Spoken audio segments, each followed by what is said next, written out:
Hello and welcome to another episode of Growing Up B2B. I'm your host, Ed Delia, second generation president of Delia Associates, the place where B2B brands go to grow. Today's guest is someone I've known many years through the New Jersey chapter of the Entrepreneurs Organization, or EO as it's known. And he's somebody who spent decades working with growth-minded founders and leadership teams across a wide range of industries. I'm joined by Carl Gould, founder of 7Stage Advisors. Carl works with owner-led companies at critical stages of growth, helping them navigate scale, leadership complexity, and the structural shifts required to move from entrepreneurial hustle to durable organizations. Over the years, a meaningful portion of the companies he's advised have been family-governed business-to-business organizations, which brings a unique set of dynamics into the work: legacy, relationships, control, and continuity layered on top of growth strategy. Today, we're going to explore Carl's perspective on what changes when a business is also a family system, when things tend to break down, and what leaders can do to scale without damaging trust or long-term viability. Carl, welcome to Growing Up B2B. Hey, thanks, Ed. Great to be here. Awesome, awesome. Hey, so Carl, you work with many different types of owner-led companies. When a business is family-run, what immediately changes in how you approach the work? Interestingly enough, even though there might not be blood in every family, blood family in every business, almost every business has some family dynamic. But here's the first thing. Here's the first thing that changes. Now, one, it's on paper, it's a great idea to work with your family. Who else would you want to support? Who else would you want to be around all the time? And you say, wow, wouldn't this be amazing? We can have this legacy business and we can all be around each other all the time. Wouldn't that be great? You know, and it's great right up until it's not. And but one of the things that changes immediately is accountability. Right, it's the first thing that is sacrificed. You can't. I'm sorry, you're not going to Thanksgiving dinner and singing Kumbaya and then holding somebody accountable the next Monday on the sales meeting because they didn't make as many calls. You're not going to punish them financially because of it. It's just almost never works. And so a family run business really struggles with accountability first and foremost. Mm. So when you're entering a family governed business, and you're seeing that as an issue, how do you bring that up? Like, how do you address that? Well, the first thing that I'll say they'll say we need a better culture. They'll talk about two things. They'll talk about culture and they'll talk about accountability. And they'll say, we're not. The reason someone would hire me is over the last 3 years, their revenue might be flat or profit might be flat, even though revenue might be growing. Or they're trying to grow to the next level. They've used up all of their ideas. What they're trying is not working. And they say, you know what? Maybe we just need somebody from the outside Hmm. looking in. Hmm. And that's fair enough. That's all Yeah, businesses, whether they're family run or not. That's sure. that's that's a good reason to bring in any advisor. You bring in Hmm. a hitting coach if Sure. what you're trying is not working. So I'll get there. The first thing I'll do though, and I'm almost always hired by the owner, whoever that is Hmm. at the time, Hmm. because the type of work that I do, most of the rank and file feel like it's a in the beginning they feel like it's a threat. Oh no, you're coming in to bring in Neutron Carl, not Neutron Jack Welch, if you remember that, right? He comes in and Yeah. fires everybody, but that's it. Change means I'm gone. And so usually the first when I'm hired, it's first done by the CEO Hmm. owner. And it's a leap of faith because they're hiring me because they're saying what we're doing is not working. We've worked with industry experts. We sit right outside the industry so we can look down on it and we're not in the jar so we can read Hmm. the label and we can provide really good outside perspective. So there you go. So they bring me in and they say, all right, we want to grow. We want to go to the next level. That's code for there are issues internally. Hmm. Either there's some internal strife or there's a partnership issue or there's somebody who no longer aligns with the goals and there's just nothing you could do about it. And so at this point I've dealt with it so many times. First off, I remind the client that everything's confidential. I said, look, we could talk freely, and then I'll just say, all right, who's the issue. Who are we talking about? Who are we talking about specifically? And sometimes the owner will say, "Well, it's me. I'm the bottleneck." Okay, and that's fair enough because most owners become a bottleneck at some point or another. Doesn't mean they're the whole problem there, but they'll say, I've got somebody about to come into the business, or I bought somebody into the business and Mm, we had some initial vision, but it's not really working out. There will be some family dynamic or some personal dynamic that is no longer viable or aligned. So we have to learn that right away. Now, I am of the belief that if somebody in your organization is not performing, to start with, it's not their fault. It's your fault as the leader. So I would say, listen, first things first, let's take 100% responsibility for the performance of our team. If they're not performing, let's assume it's us. We haven't given them the tools. We haven't given them the resources. We haven't given them the coaching or mentoring in order to be mhm, successful. So first things first, let's look in the mirror and what do we need to provide them in order to be successful, and then let's put those things in place so there that way there's no excuse later, mm. and it truly is their responsibility. So that's the first place I'll start typically. Okay. Interesting. Interesting. So, um, many, and this kind of leads into my next question. Many family B2B companies in the early stages, they're growing through instinct. They're just seat of their Mm-hmm. pants. They're growing through the ability to build great relationships, and then as it starts to build momentum, reputation. At what point does that early growth kind of drive start to either wane or become almost like a limitation versus an advantage? Like when do they kind of hit that first Yeah. wall? Usually, depending on the type of company, but it's typically in that $3 to $5 million per year range. Now, this is common in all business, not just family business. And here's part of what the challenge is. Well, I'll take family business for Okay. starters. Two family members get together and say, "Let's do it. Whatever it is, let's do it. We're on. Game on." Hmm. And like every business, we all start out as generalists in the business. We wear Hmm. we wear multiple hats. Sure. Well, you're pretty good with people, and you're in marketing. I'm pretty good with numbers. I'll take finance. Great, but who's going to move the pallets in the warehouse? Well, what's wrong with your arms and legs? That'll be both of us, right? And so we wear multiple hats, and then you can hustle your way to 3 to 5 million in almost any business, and just by sheer grit and determination, get there. And listen, $3 to $5 million is nothing to sneeze at. You're Mhm. in the top 4% of all businesses worldwide. That's a lot to be proud of. But you realize that you hit a wall pretty easily because there's only so much of you to go around. And what was working for you when you had $250,000 in revenue as opposed to 4.5 million in revenue, that's where you're getting stuck because you now need specialists.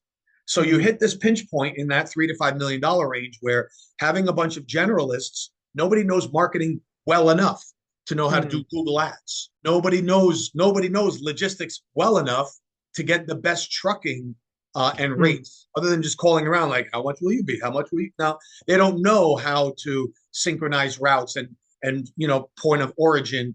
It's not point of destination; it's point of origin that almost always reduces your shipping, right? So they don't know a lot of these things, and they're scrambling, and they're generalists in almost all areas.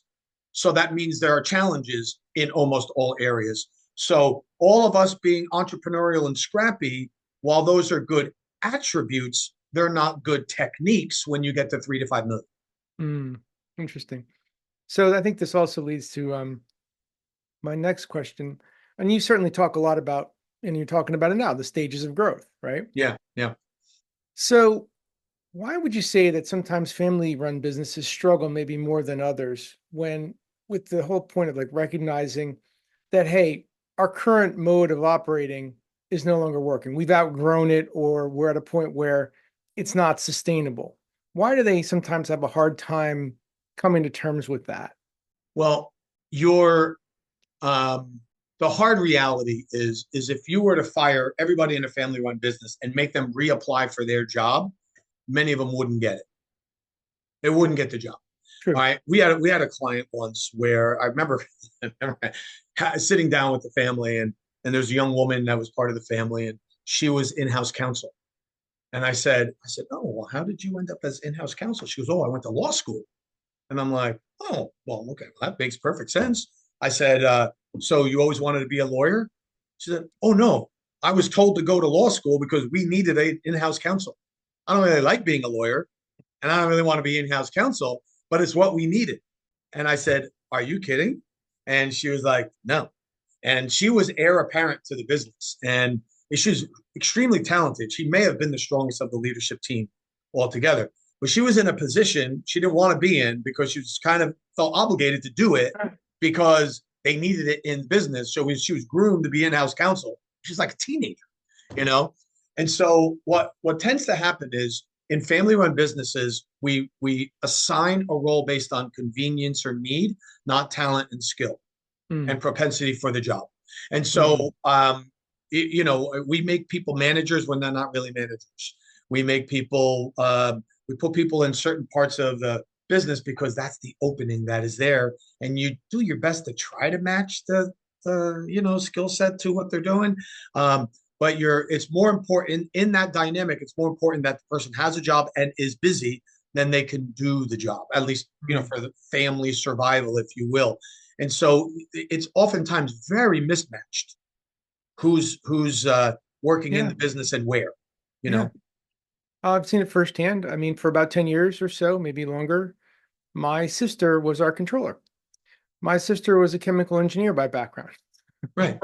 She got the job because she's really organized and she's good with numbers. She's really smart. And then, one day she came to me and said, Ed, yeah, this is not really, I don't want to do this anymore. And I said, okay. Right.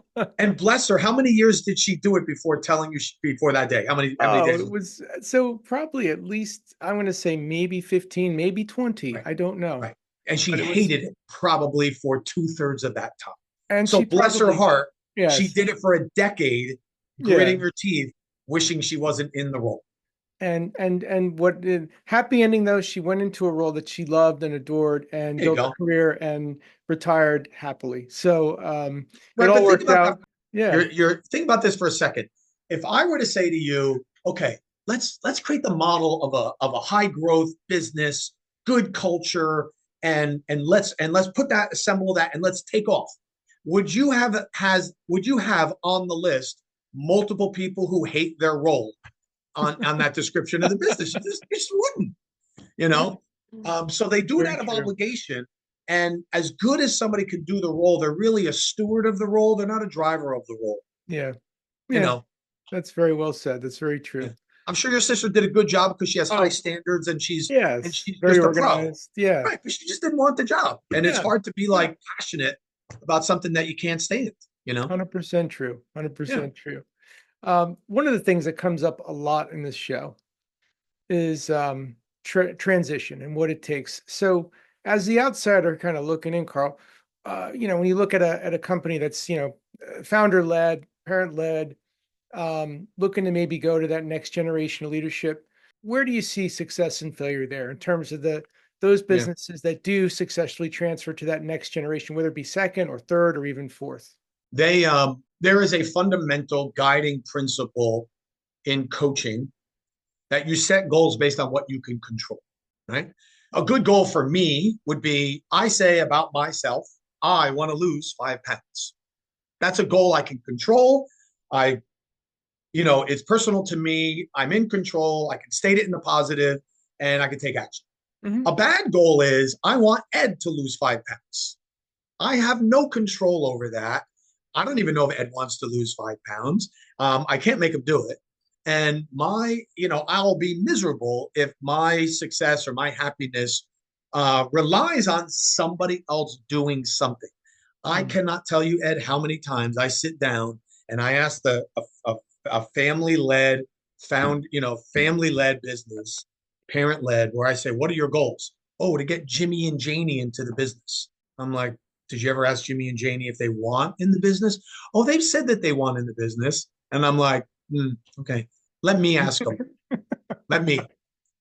And I remember having this conversation with a good friend a few years ago. And he was talking about he's got 3 sons, 2. He's like, these 2 are coming into the business. And I had met the two, I'd never met the third. And I said, about the second, I said, there is zero chance he will come in the business. Zero. He's like, oh no, I've already talked to him. We've assigned him a role. I said, he's saying yes to appease his dad and his mom, Mhm. but he will do it. And I said, I guarantee. I said, this one is so easy. There is no chance he wants part of this business, and it's got nothing to do with anything else. But he's just not passionate about it, and his interests lie in other areas, and it's just never going to be this business. And that was a hard pill to swallow because the parents forever were positioning this business as a legacy, multi-generation business, and as more options for what you can do in your life evolve. Like, I hate to say it, but when you and I were younger, there weren't as many options, and there are like 10 things you could be. Well, today there's 10 things you can be today. Tomorrow there's 10 more things you can be or do. So, and with technology and remote working, I mean, forget it. There's so many varied interests. The Mm. chances that your kids want your business is really low. It's Yeah. really low. Yeah. And that's a hard thing to that's a hard thing to grasp or swallow sometimes. If your heart was set on continuing the family business, I would make sure I knew truly what the kids wanted or anyone else wanted. There might be one or two. Let's say you have four kids. There might be one, maybe two that might want in, but the chances all four want in almost nil. Yeah. You know. Very, very true. So what happens then? And this is and I'm sure you've seen this scenario. Okay, it's not a conversation, it's actually happened. So that next generation is sitting now in the business, but by your observations, by all indications, they are not suited to take over. Yep. They are floundering in whatever role they're in, and it's just not going well. Yet, in some ways, the train left the station, and now you got to have a hard conversation to that CEO Sure. to say, this plan you had. Yeah. Not so good. So How do you do that? So yeah, right. Okay, smarty pants. What do we do there? So there is actually a path forward, and Okay, let me do the path forward because please. the listeners right now are like, well, we have that situation, and I'm you know, sure several of through them do. obligation or desire or whatever, we're here and we're not leaving. Yeah. Okay. So whenever I evaluate a small business and I'm looking for a management style or scheme, if you will, for that company, it'll fall in one of two basic categories. And the first category is what we call the CEO model, where the owner takes the role of the CEO and they orchestrate by delegating and putting strong people around them. They don't do the doing every day, but they orchestrate and they set policy and they manage and empower and enable, manage cash flow, look for growth opportunities. They're a true CEO, Mhm. right? They're not a producer. Or we have what we call the LeBron James model. All right. And the LeBron James model is this. And I know I'm going to spark some controversy here, Ed. This is for another podcast, I'm sure. But LeBron James, right now, I'm not going to say greatest of all time because that we have the whole Michael Jordan conversation. Well, LeBron James right now is pretty much the best player in the NBA, right? He's one of the best players. Okay. But if you don't like LeBron James and you have somebody else in mind, use it. Got it. But everyone knows who LeBron James is, so I use LeBron James. You go with the LeBron James model. Well, you know what? They're never making another LeBron James.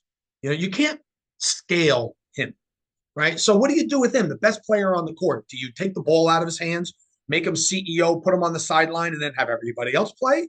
Or do you say, look, we have a generational talent here.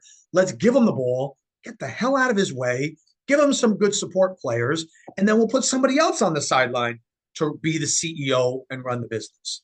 And so let's say we have somebody who's running the business and they know that they're just not really the best person to be doing it. Mhm. However, they can play a very useful role in the business. Mm. So here's what you do.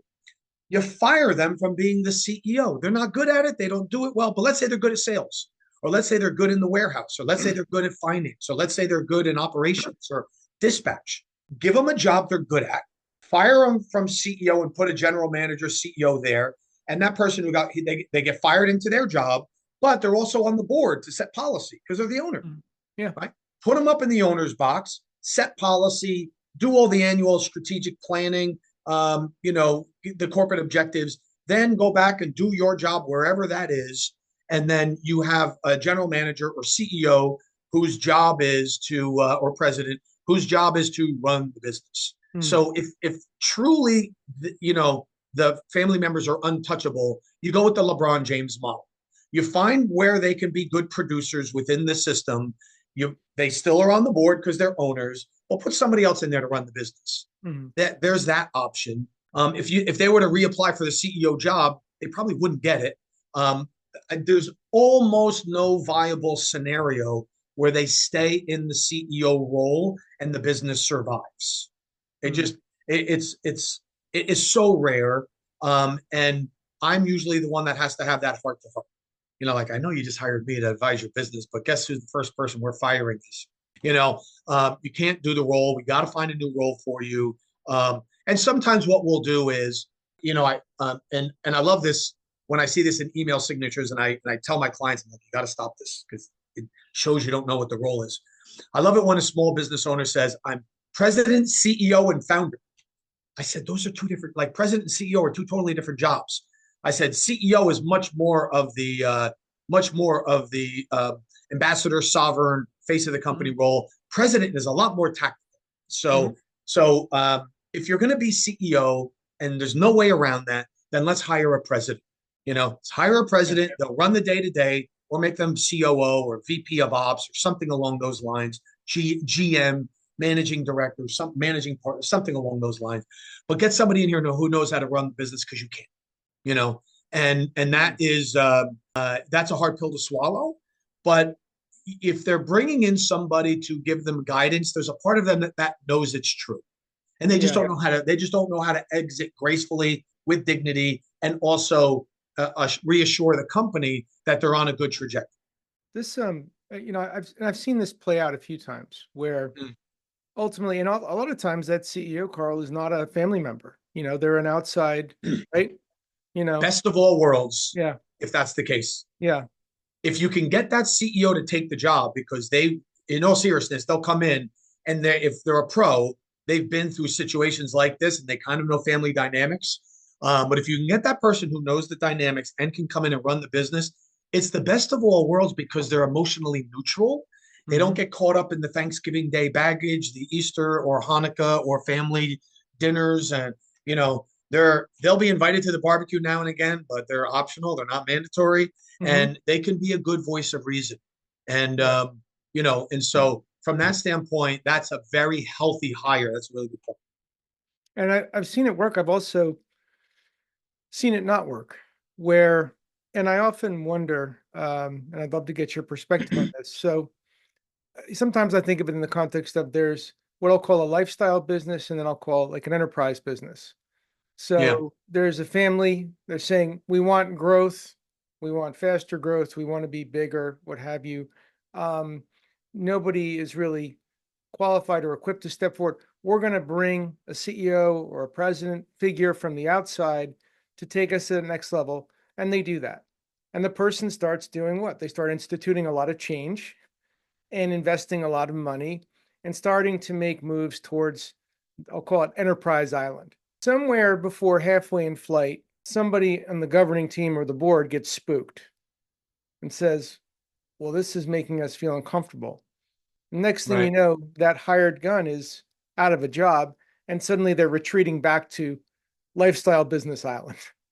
So Yeah, I don't know if yeah. you see it that way or how you see it, but I would love your perspective on that. When there's that sort of like, we want growth, but as soon as we go down the growth path, we get spooked and we retreat back to something that feels safe.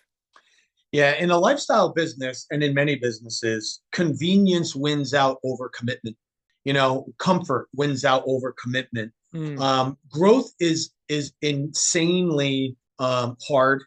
It's relentless. And this is the question I get. So I get a client, CEO 40, and they're 40 plus, which means they've been at this 10 years or more. And at some point, because they're always embarrassed to ask, at some point they'll pull me aside and they'll say, when does it get easier? Like, when does it? I've been at this a decade. I've been at this 20 years. I've been doing this.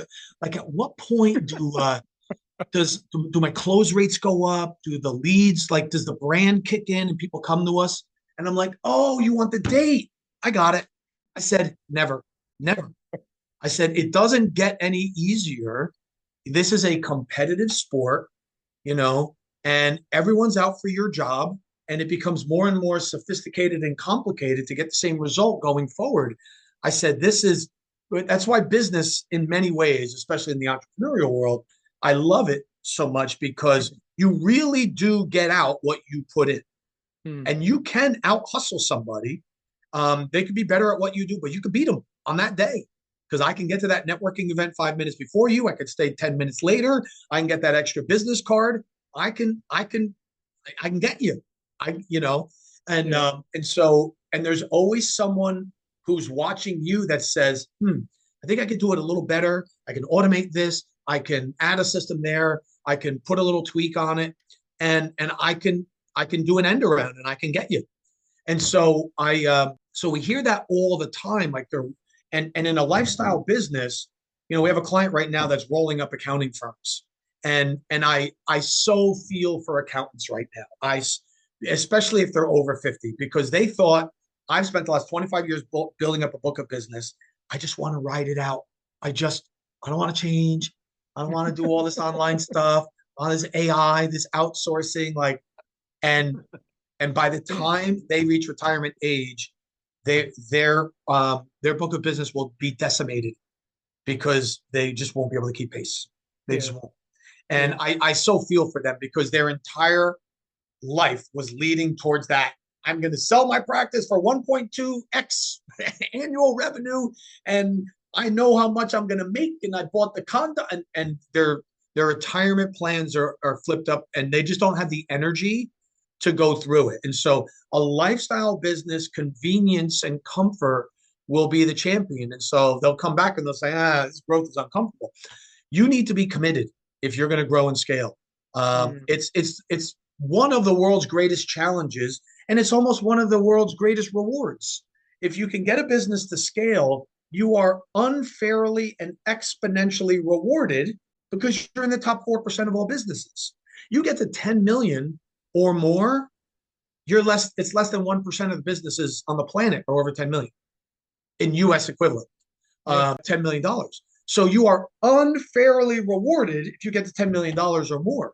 And you get market share you don't always deserve, and you get the benefit of the doubt when you don't always deserve, and your Yeah. brand kicks in and all those things. But you got to be committed.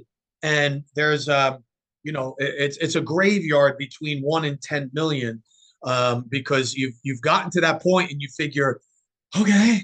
And I'm like, no, no, it's time to turn the jets on again. There's no jet back there. There was before, but that was 20 years ago. So Yeah. so it's I do feel for business owners because they really, really thought they once they got to a certain point they could coast, and they realized that you don't always have to work harder, but you do have to be more clever. You have to have intellectual property. Your how has to be as compelling as your why. How you do things, your secret sauce, your Hmm. differentiation. There's elements that you need to put in place, or you're simply another Me Too business that can be ripped off way too easily. You Yeah. know, Yeah. and so I feel for them, but it was their choice. Yeah. Yeah. So a lot of times in the background of that company, that is maybe going through growth or has had just long-term success or long-term viability, you see a lot of often non-family, sometimes family, but often non-family members who are, I'll call them highly tenured personnel, you know, Yeah, and I think sometimes because one of the greatest strengths of a family governed business is that huge attention and TLC put behind relationships. I right. think a lot of times they're attracted to private equity because they say, wow, they've had clients, they've been with them for 10, 20 plus years, they're unstoppable, they're across generations, they have these deep, but sometimes we see, and you've probably seen this too, where in these long held relationships, sometimes loyalty is confused for performance. or maybe loyalty is put higher in importance than performance. And sometimes, the people that got us here, even though they've been with us for a real long time and they're very loyal, Yeah. don't have the skills or ability or the performance capability to get us there. And that leads to some really, really hard conversations. You got to tell somebody that's maybe been with you for 10 or 15 or maybe 20 years that you no longer have a place on the team. So talk Yeah. about that for a minute, if you would. Yeah. So it is. Now, this will sound like bad news. And this will sound like a hard conversation for the owner, Mm-hmm. but I'd encourage all the listeners right now to think of this as a liberating part of the process, because as business owners, we oftentimes want things for our employees that they don't want for themselves. Like a good example is, ask anybody who's got a 401k plan in a small business. And they're like, they don't maximize their returns. They don't put everything in. Yeah, because they don't care about a retirement plan. You gave it to them because you thought they should have it. They would just take the extra cash. Just give them what they want, you Yeah. know? Well, no, because you should want to set up your, no, no, no, that's you trying to impose your values on them again. Right. And so there's a reality here. And the reality is that let's say you started from grassroots start to wherever you land, 700,000, million, 3 million, 5, 10, 20, whatever it is. Only 1/3 of the people who started with you or in the early stage are going to make it to the end. And you're like, oh man, that's so sad because they put in all that blood, sweat, and tears, to help us get off the ground. Well, guess what? You know where they went when they left you? They went right back to a company who was in that same stage because that's where they like to be. They don't want to be in a professionally managed business. They Mm. don't want predictability in their job. They don't want an SOP hanging over their workstation where that they have to follow. They like it where they wear multiple hats and do things and they're a generalist. They like that. And then you get people who are in that midpoint where it's somewhat structured, but you still get access to the family and the owners, and they kind of like that because it's somewhat structured, but it feels like a family.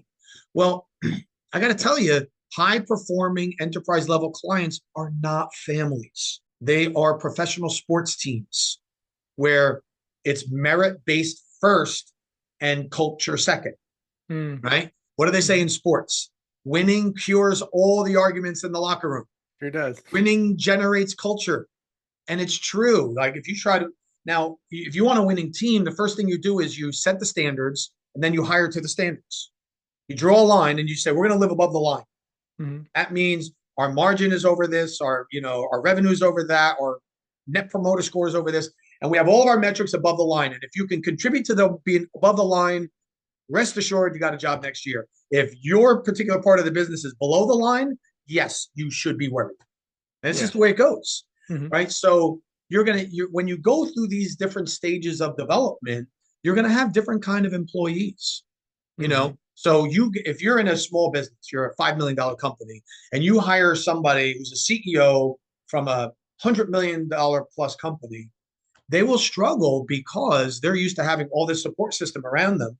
And they're not used to rolling up their sleeves and making their own phone calls and going out and meeting with a client or going in the back and filling the truck and taking the drum over and delivering it Yeah. somewhere. They're not used to doing that, right? And then you take somebody who's run small businesses and the business gets bigger.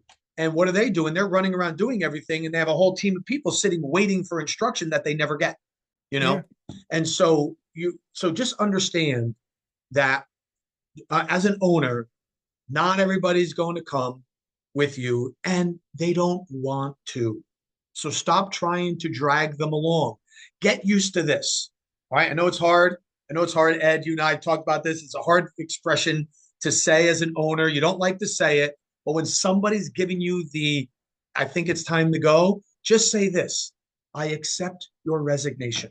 I accept your right. And like some of them out there are like, no, take it out. Ugh, right. Right. Just let them go. They don't want to be here. And they probably stayed longer because they're loyal, but they're miserable. Yeah. Let them go. Tell them we're a better company for you being here. Let's stay friends. I'll still invite you over for Thanksgiving. You can come to the company picnic, but let's go. Well, we got to get you another job somewhere else because you hate it here, you know, and they'll That's be all the happier. But just have the expectation that people are going to serve you for a window of time. They are not going to serve you after that. And then it's time to move on. I know it's yeah, hard because you build trust, relationship, and loyalty, all that. And that's all still present, but they're just not right for the job. And they don't want to be there. yeah. That's great. That's great advice. That truly is.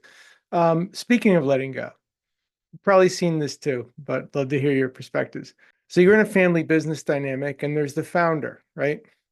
And sometimes, speaking of letting go, the founder has a real hard time stepping back, letting go, letting that next generation truly come into power because over that span of years, what's happened? Well, they've gotten really good at the business. The business has been really good to them. And along the way, their identity is now very much hitched to that business. So, you know, I've seen this a number of times. You may have too. You see a very successful CEO sells and exits their business for a very high multiple. By all Yeah. indications, they should be the happiest person alive. Yet what are they? They're miserable. They're depressed, right? Yeah. They're like, because with that sale went their identity. So when you see that, especially in that family dynamic where you've got that founder who's still around, but maybe shouldn't be, Right. but just can't seem to let go. How do you help that situation where there's another generation poised to take over, ready to take over, needs Yeah. to take over, but the founder's still kind of floating around? Like, what do you do with that? Hanging around, sticking their nose in where they don't belong, undermining the kids. Yeah. Yeah. Seen that plenty of times. The one of the things I learned very early on in my coaching training when I started out my career as a life coach, one of the first things that we learned was the two top areas of distress you will deal with a client is number two is I have a goal. I know what the goal is. I just don't know how to get there, and I need help and I lack the strategy and, maybe the education or the attributes, or there's something that's missing. Help me Mhm. fill the blanks and, you know, and that's this number two distress. The number one distress is answering the question, now what?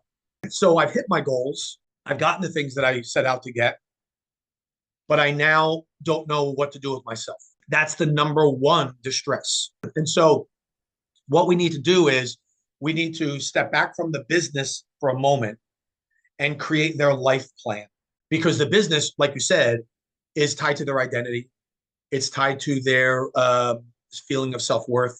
Yep. What do you need me for now? Yeah. Well, in the business, maybe nothing. Or in the business, maybe just your insights and your history, some legacy knowledge. But no, we don't need you for the business. Why? Not because you're not needed. It's because you trained us really well and we know what to do because you told us. So it's now time to allow us, through your mentorship and your guidance, now assume the role you've groomed us for all of these years. And so it is vitally important, and you don't wait until you sell, but a lot of people do, unfortunately. There's no seminar you can go to that says, all right, what do I do when I get all my goals? All the seminars are how to get my goals. How do I, Sure. how do I pursue a goal? Well, nobody told you what to do when you get them. You know, Good how point. many times the easiest way to see this is you see it in sport every single day. It won't matter. Pick your sport. One team gets out to a big lead, and then what happens? And they're like, I go into the prevent defense, or I get complacent, or I put in the wrong people because no one told you what to do with a big lead. And then the announcers are like, oh, they're going to pull their players. We should rest them now. No, no, you keep doing what got you the lead when you have a lead. Because if you do that, your lead will expand and then no one will catch you. But what do? They forget themselves when they get a lead and the other team catches right up. And you're like, how did they let that happen? I mean, it happens every day because there's no class to what do you do when I get my goals. So what we'd like to do is you with your enterprise plan and your business plan, we say let's create a life plan. Mm. And what does that look? What are your pursuits? What are your missions? What are the things that you want in life that are bigger than you, bigger than the business, that'll still serve the community, that'll still be stimulating, that'll still be challenging, that will still, you can attach to your worth, self-worth, not just net worth, and you can be a viable contributing part of the community. And look, it's necessary. I think going back, probably our parents' generation was work to 65, retire, take it easy, and travel. That's long gone, and everyone's learned that if you retire and do nothing within, I think it's 3 to 5 years, you're dead broke and dead or dead, right? Everyone's learned there's no such thing. You can't retire your body. You can't retire your mind. You need to be doing something that is Mhm. meaningful, stimulating, and challenging, right? Mhm. Hanging around your business, that's not challenging. That's again going back to comfort and going back to familiarity. That's the time to be the CEO of a charity. That's the Mhm. time to go contribute back to your church or your synagogue or your faith organization. That's the time to go on the board of your HOA, right? And that's the time to run for city council, or that's the time, there are things, or go start another business, but don't be in that one. Your time has passed there, and let's find the next challenge for you that's going to drive you. I think that's very incredible advice because not only for that CEO, but also for that next generation. Because if that next generation operates with the belief or feeling that, well, my mom or my dad, whomever the previous generation is always going to be around. They're always going to be that backstop. They're always going to bail me out of trouble. What am I not learning? I'm not really learning how to lead without them. Right. And one day they're going to be gone. And it's a heck of a thing to discover at maybe 40 or 50 years old that, oh my gosh, I don't have the skills to do this without mom or dad. Look, it's scary because you lose the two people who knew you your whole life. Yeah. No matter what you may think of them, there's Yeah. only a couple people that have known you your whole life, and Yep. they're there. Those are Yep. two.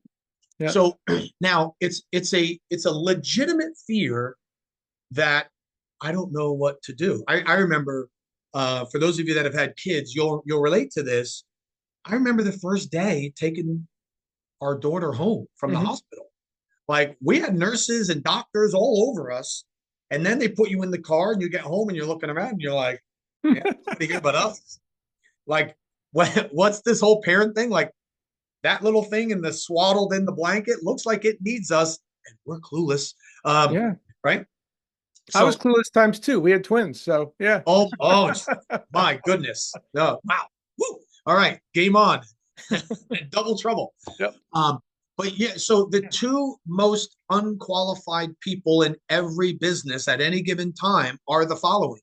Number one is the person who just got a promotion, because the skill set that got them the promotion isn't the skill set you need in the new role.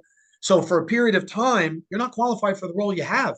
It's your job to close the gap Hmm. and get the credentials and experience and get the runs on the board, get the wins you Yep. need so you can integrate into the position. The second unqualified person is the CEO of a growing business, right? Again, for a period of time. So let's say your business does $1 million right now, and then all of a sudden you land that big contract, or a few things go your way, and now you're at 3 million. Well, what qualifies you to run a $3 million business if you've never done it before? Let me assist. Nothing. You're not qualified for it. You need to say, because you have $3 million problems, $3 million opportunities, $3 million management systems you need in place, $3 million financial strategies, $3 million banking relationships. You need 3 million of everything, and you know 1 million. You don't know 3 million. So there's a gap. There's a time Mm. gap, and it's your job as the CEO to be constantly filling that gap as quickly as possible. Mm. So the person who just got the promotion, it's a short period of time that they're unqualified. 90 to 180 days. They grow into the role. They're pretty good. The CEO of a growing business, though, you live there. Mm. You live there, right? So you have to be, this is why planning in advance is so important, because if your pro forma or your projection says, well, we're at 5 million right now, I think we're going to be at 8 by the end of the year. Well, I hope you're working on your personal development and your professional development, your leadership development, so you grow at the same pace, if not greater than or faster than the business. Because when 8 million arrives, you better arrive as an $8 million leader, right?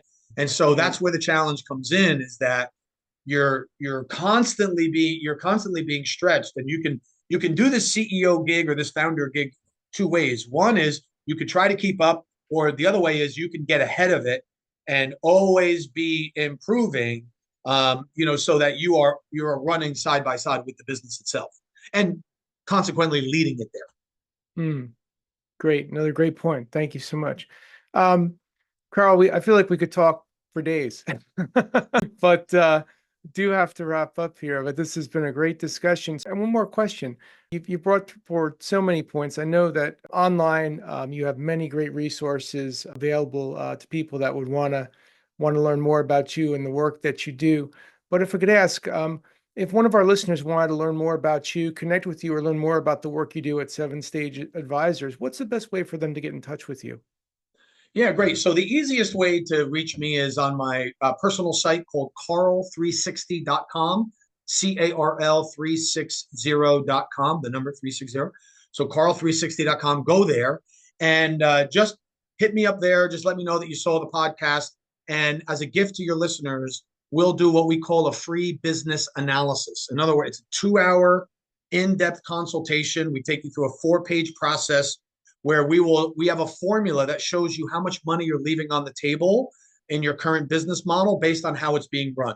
So let's say you're a $5 million business. We'll show you that you're really an $8 million business underperforming the 5.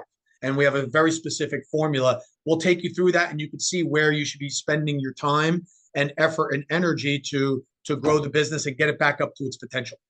Awesome. That's very kind of you.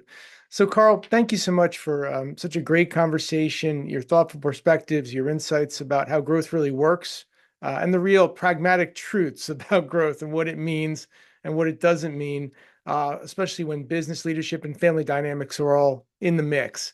Yeah. Your insights really reinforce that, scaling a company is rarely just a strategy issue.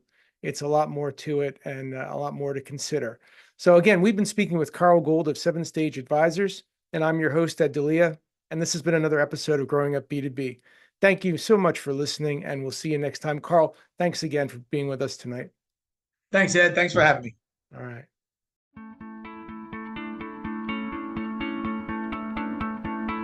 Hey, thanks so much for tuning into Growing Up B2B. To explore more episodes and insights, visit podcast.delianet.com.